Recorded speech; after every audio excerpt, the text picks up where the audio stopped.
The Acolyte has been dragged across the coals as one of the worst Star Wars stories of all time. While mainstream reviewers have given the show nothing but glowing ratings, independent creators and fans alike have a far worse opinion.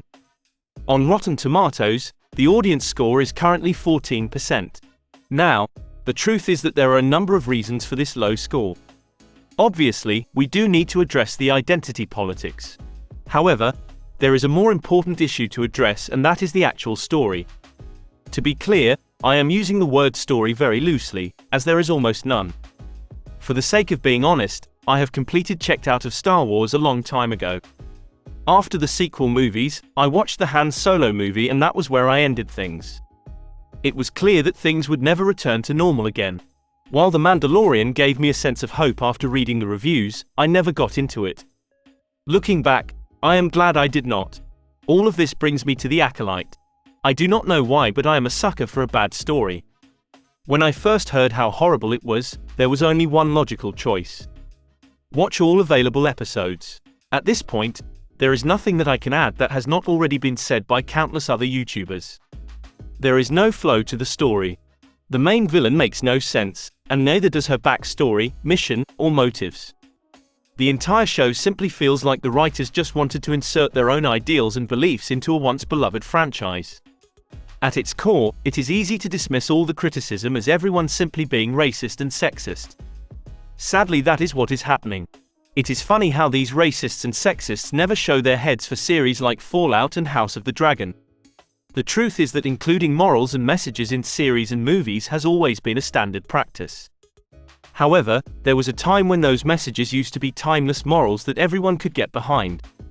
Things like perseverance, succeeding despite your background, and hard work always pay off. This used to be what fans could expect to see. It is a classic message that everyone can support.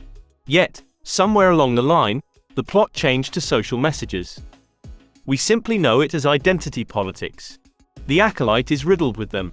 Now, before people start yelling or screaming, I do not care about lesbians or black people being represented in TV shows.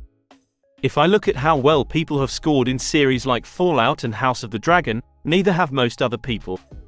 There has always been one simple rule from fans. As long as your story is good, no one will care what you do. Sadly, the Acolytes are not good, and thus, they cannot get away with inserting their own personal issues. I am hesitant to talk about these social politics too much because if you do, it is easy for people to dismiss all the valid criticism as you simply did not like the show because you are some sort of racist or sexist. While I usually simply ignore that type of nonsense, I do not want to give anyone an out. With that, let's talk about lesbian space witches. Let's start with the showrunner. Her name is Leslie Headland, and she credits herself with creating the gayest Star Wars yet. However, many feel that her role as a showrunner is not very deserved as she got her start as Harvey Weinstein's assistant. Obviously, I am not suggesting that she had a hand in his crimes, but some believe that if you know powerful people in the business, you can also get more opportunities. However, I will give her a pass on this criticism. To work yourself up from assistant to showrunner for one of the biggest IPs in the world is quite impressive. I only wish that she could have done a better job with the writing. Despite what some people think, your sexuality is not a plotline. If you are going to advertise your show based on how gay it is instead of how good the story is, then we are in for a rough ride. Now, a lot has been made about the all-women witch cabin that many refer to as lesbian space witches. The creator of this show takes exception to this framing. In an interview, she stated, "They're in a matriarchal society. As a gay woman, I knew it would read that their sexuality is queer, but there also aren't any men in their community. So a closeness between the two of them would be natural. It seemed plot-driven. I would say it's really reductive to call them lesbians. I think it means you're not really paying attention to this story." Despite all the talk about the show's queerness, it comes down to one thing: the story is simply not good. Anything else is a secondary issue. Now, I will add this. Making the Force female was always going to upset people. Star Wars has always had a majority male-dominated fanbase, and there is nothing wrong with that.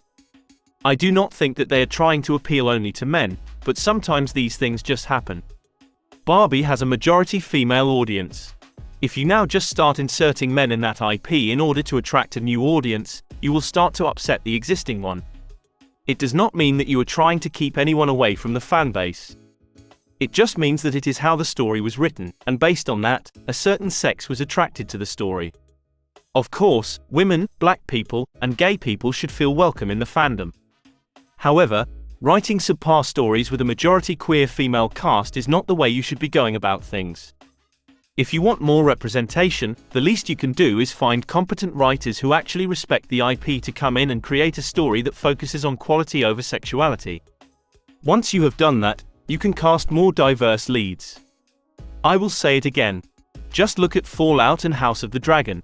However, I will also say this once again. Not everything has to include everyone. Sometimes, it is okay to just tell your story and cast who you want. If the leads happen to be men, then that is also fine. If this leads to a male-dominated fanbase, then that is also acceptable. Not everything has to be changed in order to have equal representation. Again, it does not mean we alienate others. It just means that the story is the story. Maybe instead of making Star Wars gay and female, we create a new show with new lore and let the old IPs rest. If we are going to continue with the old IPs, at least cast writers and directors who prioritize story and lore over race and sexuality. Star Wars does not have to be white or male or straight. However, I will argue that it at least has to be good.